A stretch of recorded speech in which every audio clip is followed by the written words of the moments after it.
In this war, the most dangerous border is no longer a trench line because the threat now follows signals, heat, and movement, and it can reach far behind the map most people still picture. What looks like safe rear territory can turn into a kill zone in one clean sequence, where a drone sees first, decides fast, and strikes before anyone on the ground understands what gave them away.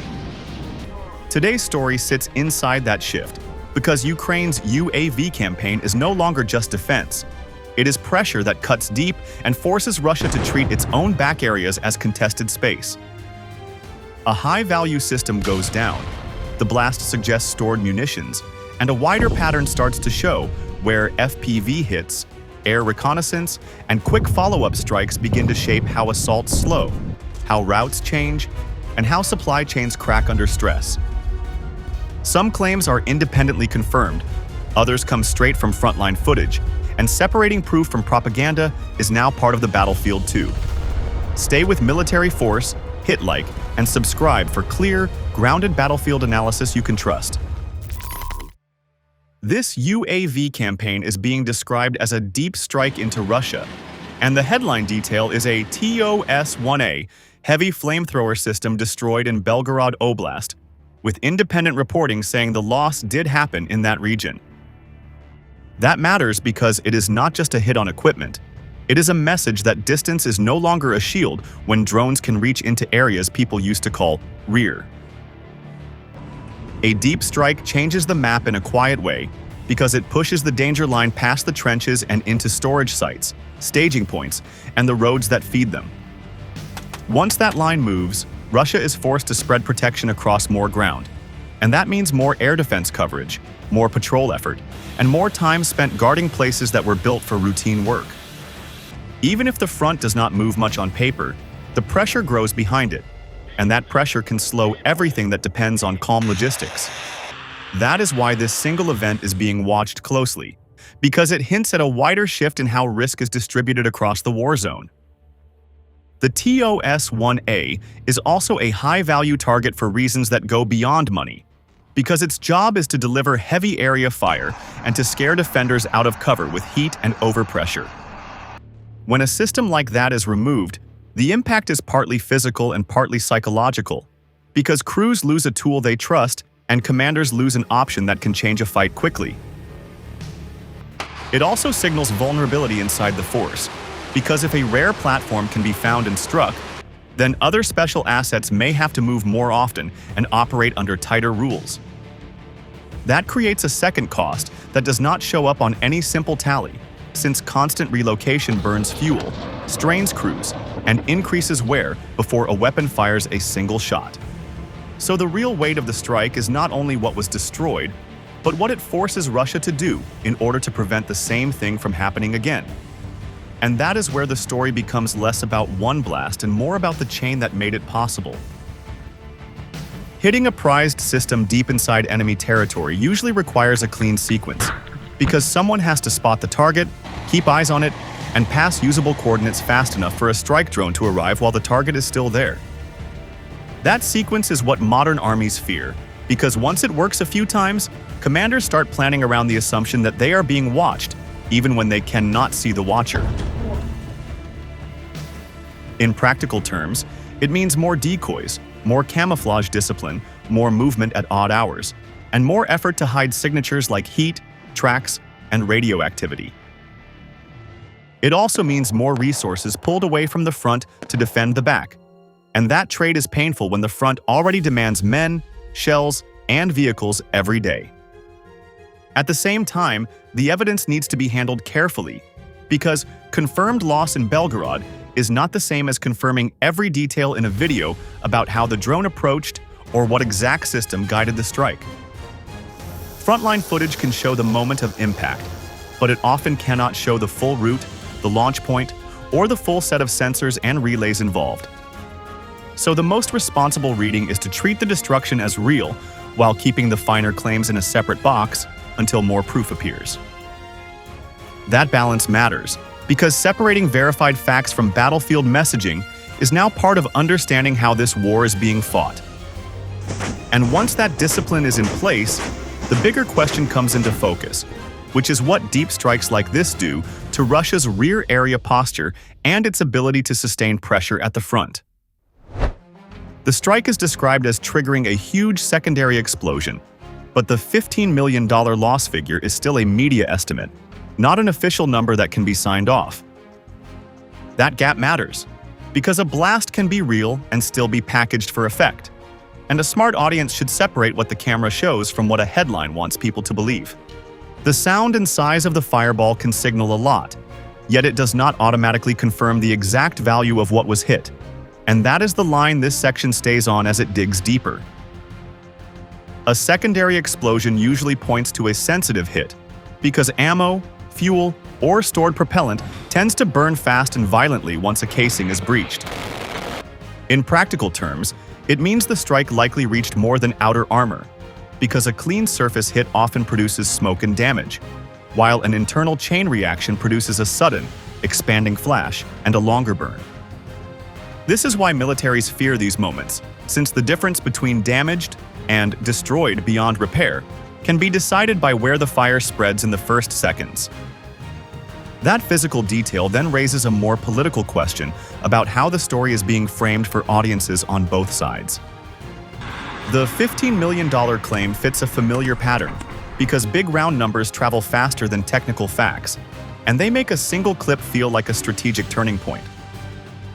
But price is not a simple label, since unit cost can shift with upgrades, spares, training, the value of mounted gear, and what the state counts as replacement cost instead of purchase cost.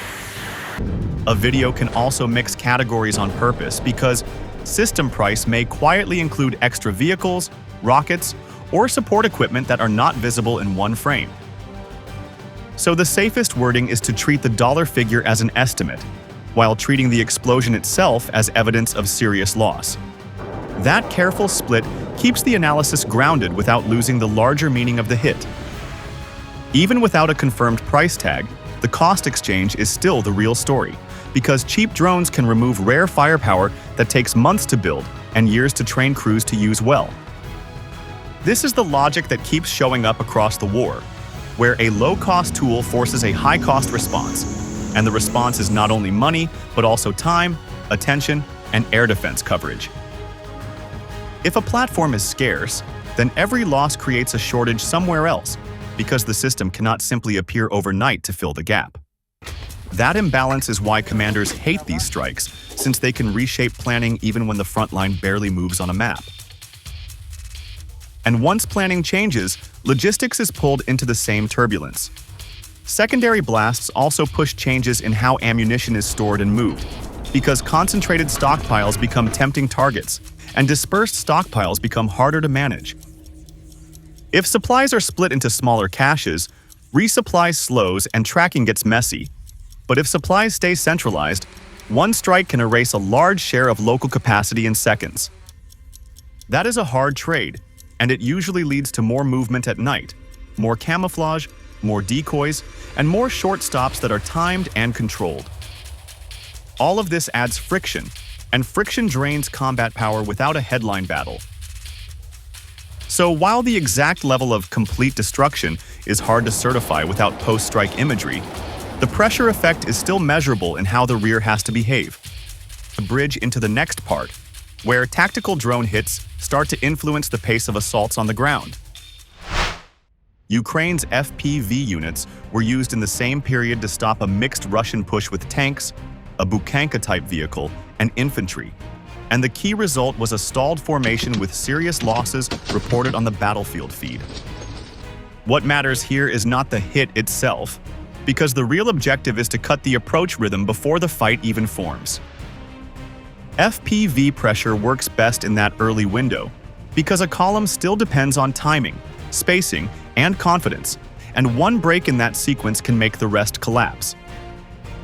That single idea explains why small drones can have an outsized impact, and it sets up how the ground story starts to unravel. The critical advantage of FPV is that it turns movement into a deadline, because once a vehicle is seen and marked, it has seconds to change the situation. A tank that expects to lead can suddenly become a blocker, because damage or a forced stop turns it into a piece of hard cover that traps the vehicles behind it. Even a partial disable can be enough, because a slow tank in open terrain draws attention, invites follow-on strikes, and makes every crew think twice about pushing forward. That is how an FPV does more than destroy hardware, since it steals momentum and forces the plan to pause under observation. And when momentum is stolen, infantry becomes the first unit to feel the price. Once tanks are slowed or pinned, the foot soldiers behind them lose the simple protection that armor provides, and they often have to spread out to avoid being hit in one tight group. That dispersal sounds smart on paper, yet it also breaks command and control, because voice orders do not travel well under stress, and radios become a risk in contested airspace. The moment people scatter, coordination weakens. Because squads can no longer see each other, leaders cannot line up timing, and mutual support fades fast. It also changes the psychology of the push, because a unit that planned to advance as one body is forced into survival, moves that were never part of the original assault. That human disruption is the silent outcome of an FPV intercept, and it ties directly into the role of the Bukanka-type vehicle. A Bukanka-type vehicle and the troops moving with it often represent short-range lift and short-range supply, because they carry men, ammo boxes, batteries, water, and the small gear that keeps a position functioning. If that vehicle is struck during the approach, the damage is not only transport loss because it also cuts the quick cycle of reinforcement that assaults depend on. Without that shuttle, wounded evacuation slows, replacement troops arrive late, and the unit that is already under pressure cannot reset in time to try again. That is why these light vehicles become high-value targets in drone war, since they connect the first push to the second push and keep the whole effort alive. When that connection is snapped, the assault stops being a wave and starts looking like isolated pockets. And isolated pockets change what commanders do with their next move. A stopped push is not just a tactical failure, because it raises risk fear across the area, and that fear shows up as delay, caution, and extra checking before any new movement begins. Units that might have pushed in minutes may now wait for smoke, wait for cover, wait for drone reports, or wait for permission that arrives too late to matter. That slowdown spreads, because every commander knows that the same sky is watching the next road, the next tree line, and the next open field.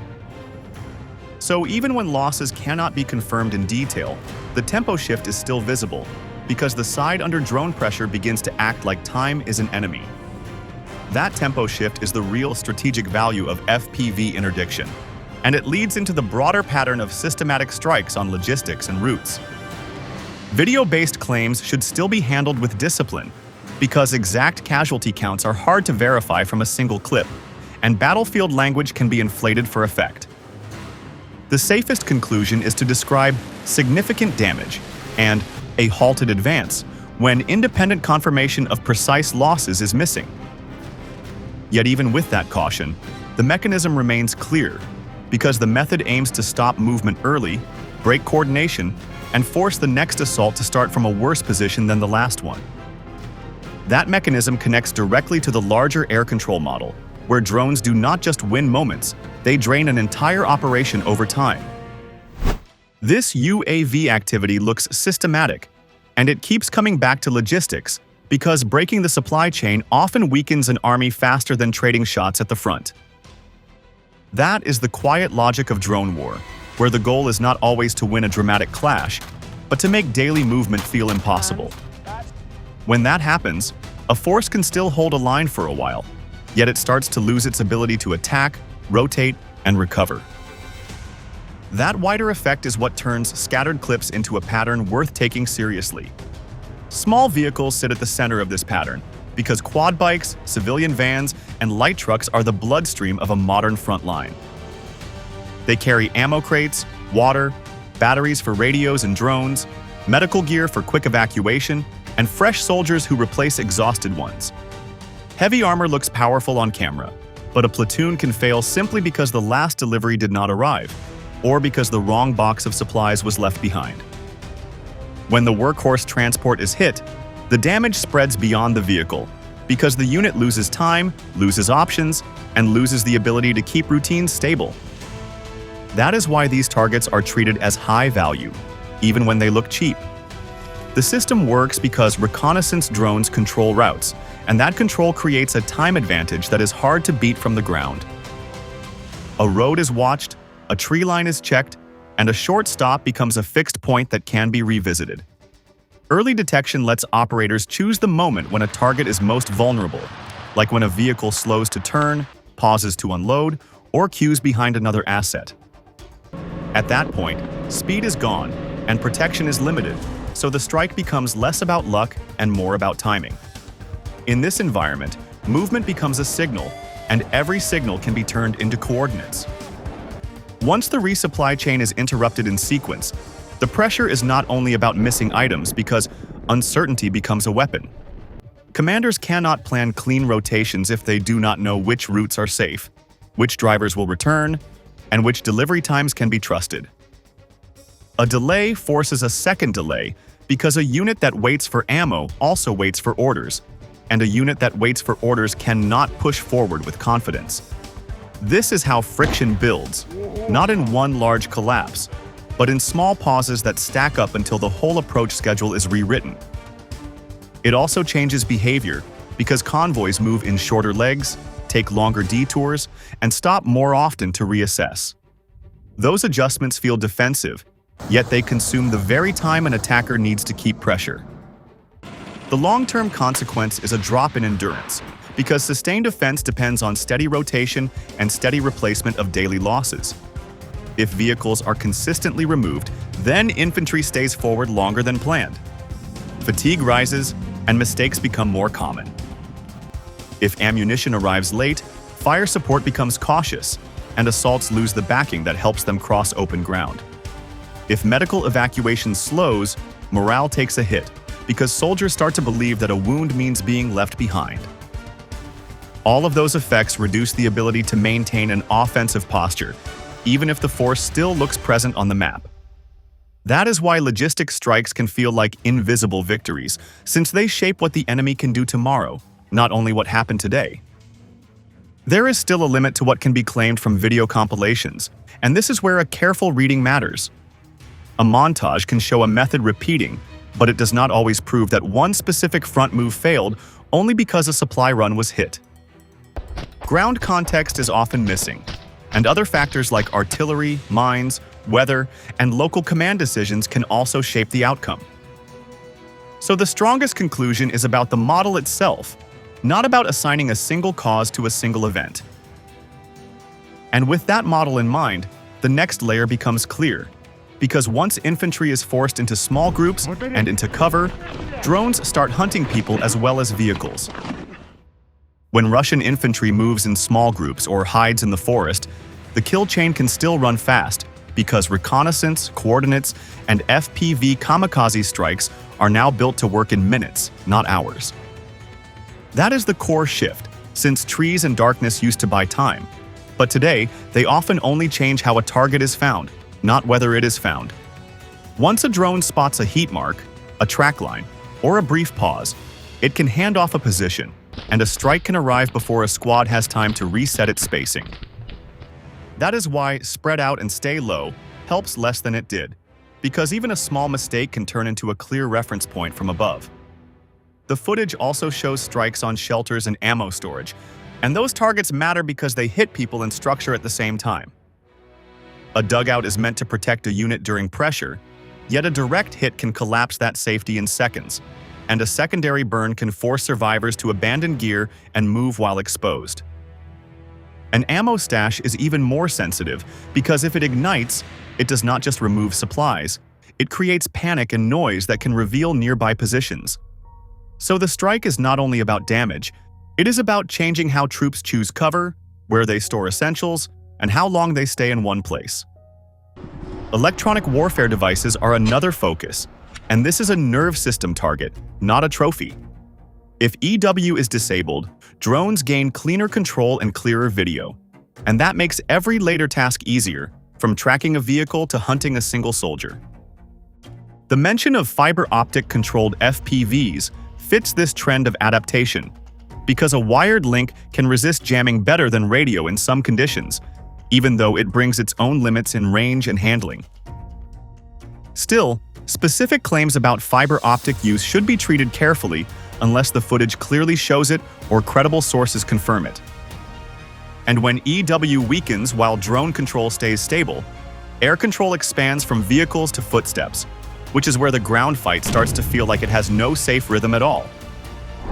Air control by UAVs is now weakening Russia's ability to keep an offensive posture because logistics gets cut, fire support gets silenced, and pressure on Ukrainian defensive lines drops even when the map looks unchanged. That is the main point, and it explains why these drone clips matter more than the blast they show. This is a war that punishes seconds, because early detection and fast decisions turn normal movement into a risk that can be tracked, timed, and exploited.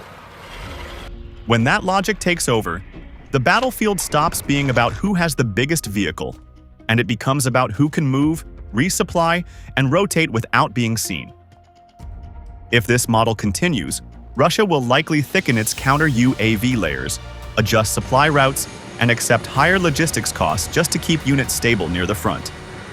Ukraine, in return, will keep targeting the eyes, ears, and bloodstream of the force, since breaking routines can do more than chasing a single decisive battle.